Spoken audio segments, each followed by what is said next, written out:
Hola chicos, ¿cómo están? Soy la profesora Valeria. Hoy día vamos a ver la primera parte de las relaciones estequiométricas. Para ver las relaciones estequiométricas que existen entre un compuesto y otro, debemos conocer un concepto base, y este concepto base es el concepto de mol.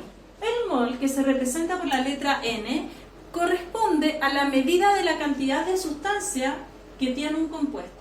La cantidad de sustancia entonces que tiene un compuesto. En general, el mol o la cantidad de sustancia va a ir relacionada con el número de entidades elementales que tiene esa especie, ¿ya? Y el número de entidades elementales, que se representa con 2E, las entidades elementales va a ir relacionado o se va a representar con el número de Avogadro. Este número de Avogadro se representa con la letra N sub A, ¿ya? Entonces, las entidades elementales se representan con el número de Avogadro y a la vez el número de Avogadro va a ir relacionado con la cantidad de sustancia que tiene un compuesto. ¿Cuál es el número de Avogadro? El número de Avogadro es el 6,022 por 10 elevado a 23. Unidad de medida del número de Avogadro es entidades elementales partida por mol, o entidades elementales por mol a la menos 1. ¿Cuáles son las entidades elementales?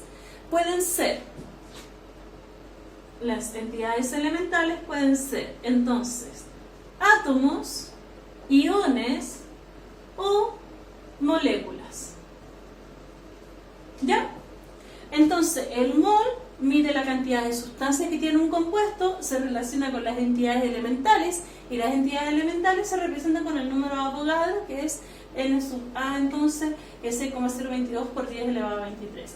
¿Cuáles son las entidades elementales? Átomos, iones o moléculas.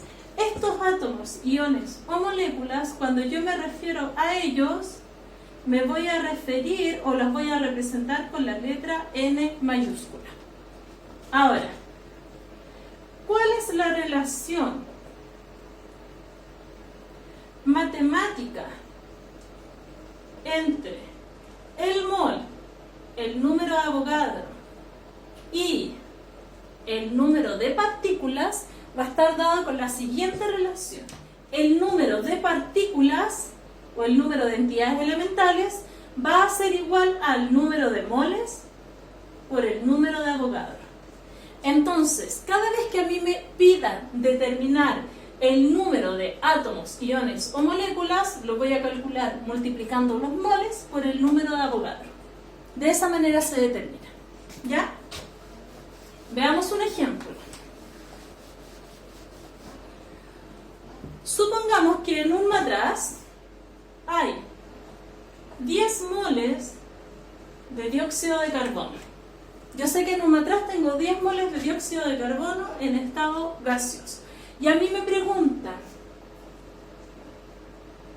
¿cuántas moléculas hay de dióxido de carbono en el matraz? Cuando me está preguntando cuántas moléculas hay, está hablando de N. Entonces, como yo sé que el número de moléculas se calcula multiplicando el número de moles por el número de Avogadro, la cantidad de moléculas que hay va a ser igual a los moles, 10 moles, por el 6,022, ¿cierto? Por 10 elevado a 23 moléculas partido por mol. Entonces yo acá voy a simplificar los moles y N va a ser igual al 6,022 por 10 elevado a 23 por 10. Y eso es lo mismo que 6,022 por 10 elevado a 24 moléculas. ¿Por qué 10 elevado a 24? Porque recuerden que estamos utilizando notación científica. Si yo estoy multiplicando por 10, estoy corriendo en un espacio una coma. Por lo tanto, el número el exponente de la notación científica va a aumentar. Estoy aumentando la cantidad de decimales que hay. Si estoy dividiendo o multiplicando por 0, algo, el número, el exponencial va a ir disminuyendo. ¿Ok? Entonces, el número de moles me va a indicar la cantidad de sustancia que tiene un compuesto y esto va a ir relacionado con el número de entidades elementales que tiene dicho compuesto. ¿Ya?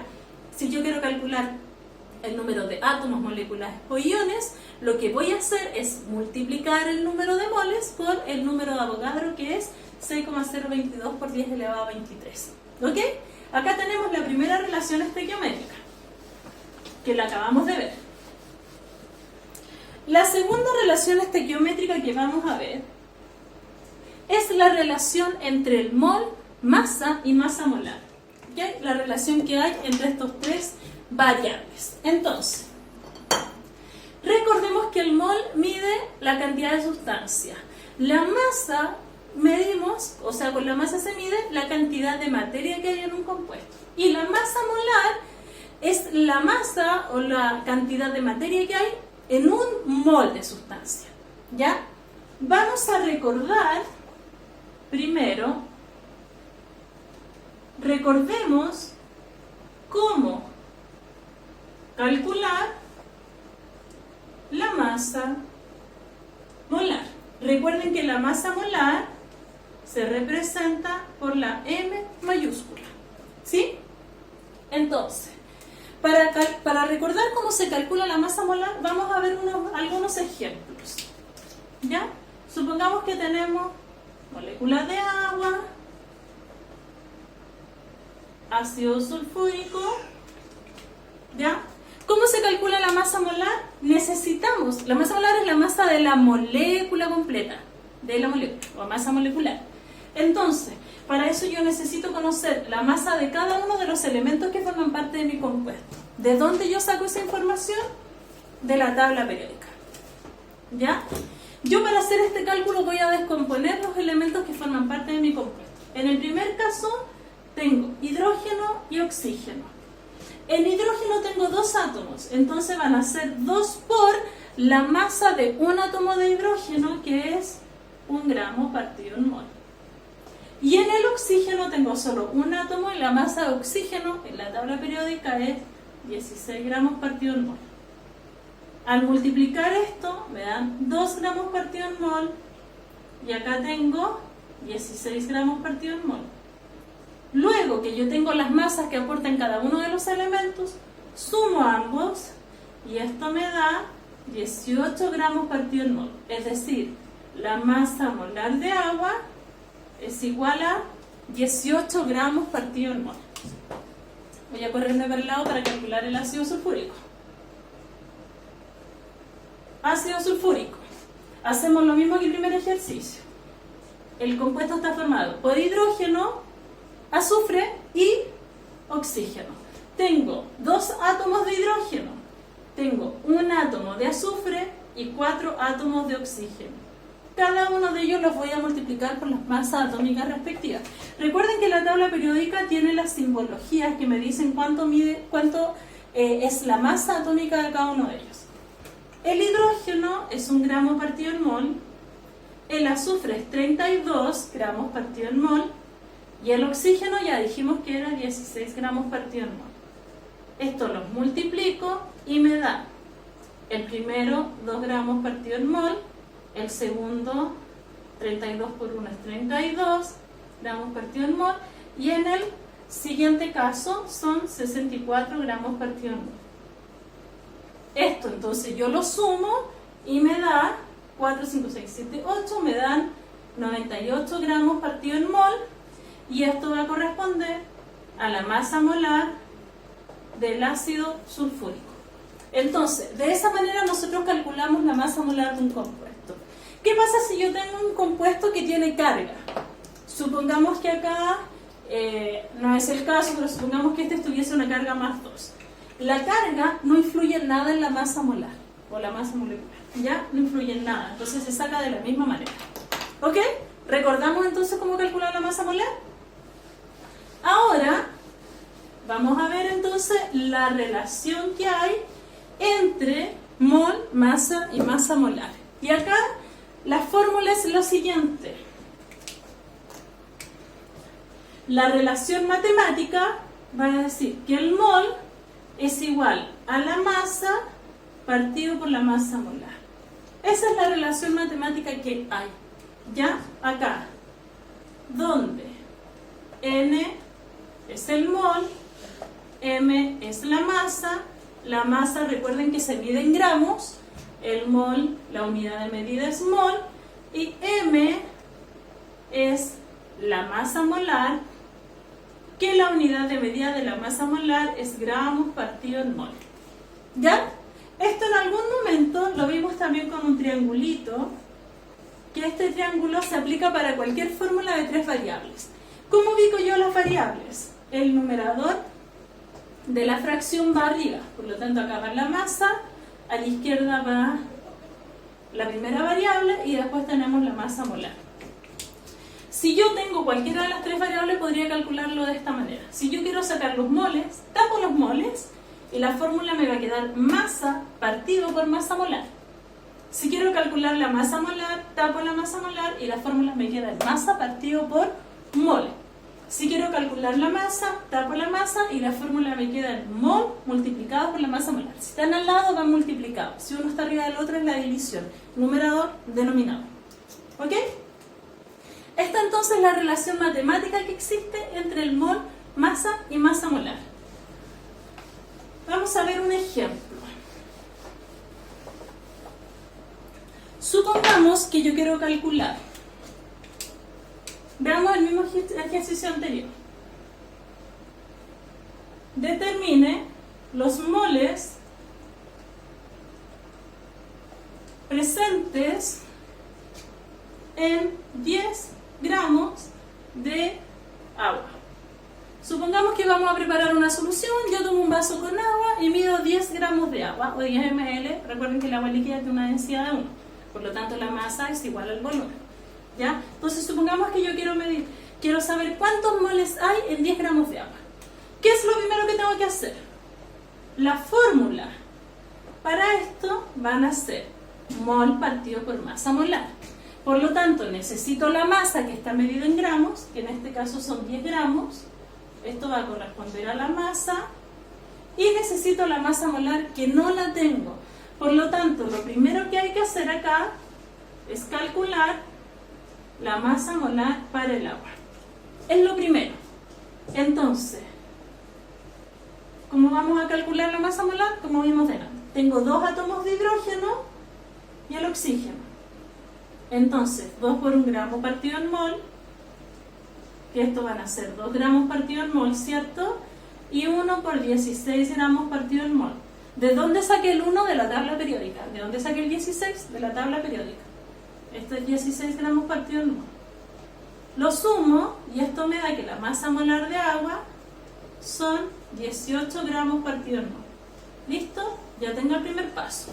18 gramos partido en mol. ¿Ok? Tenemos el primer paso y el segundo paso entonces dijimos que la masa eran 10 gramos de agua. Dijimos que la masa molar del agua, que es lo que calculamos, eran 18 gramos partido en mol. Entonces, los moles van a ser igual a la masa partido por la masa molar. Entonces, los moles van a ser los 10 gramos partido por los 18 gramos partido en mol. Y eso me da un valor de 0,5. Se simplifican los gramos y eso es 0,5 moles. Entonces, de esa manera yo voy a calcular los moles cuando tengo la masa y tengo la masa molar. Supongamos que yo tengo un segundo ejercicio donde me dice o me piden que determine la masa presente en 0,1 mol de ácido clorhídrico. Me están preguntando por la masa. Entonces, la fórmula que yo voy a ocupar va a ser la masa, van a ser igual a los moles por la masa molar. Lo primero que voy a calcular es la masa molar del ácido clorhídrico. que eso es igual a ¿cuánto? Tengo hidrógeno y por otro lado tengo cloro. Entonces hidrógeno, tengo un átomo por 1 gramo partido en mol, lo estoy sumando hacia el lado esta vez, más el cloro tengo 1 por 35 gramos partido en mol. Esto me da 1, esto me da 35, ¿cierto? Gramos partido en mol, gramos partido en mol, y esto me da un total de 36 gramos partido en mol, corresponde a la masa molar del ácido clorhídrico. ¿Sí? La masa entonces va a ser igual a los moles, 0,1 mol, por los 36 gramos partido en mol. Simplifico los moles y la masa va a ser igual a 3,6 gramos. Entonces, en 0,1 mol de ácido clorhídrico voy a tener 3,6 gramos de ese ácido clorhídrico. Entonces, esta es la relación estequiométrica que existe entre mol, masa y masa molar. ¿Ya? Y la última variable que vamos a ver, entonces, es la relación estequiométrica que hay entre la relación entre mol y el volumen. Que cuando yo hablo de la relación entre volumen y mol, en definitiva estoy hablando del volumen molar.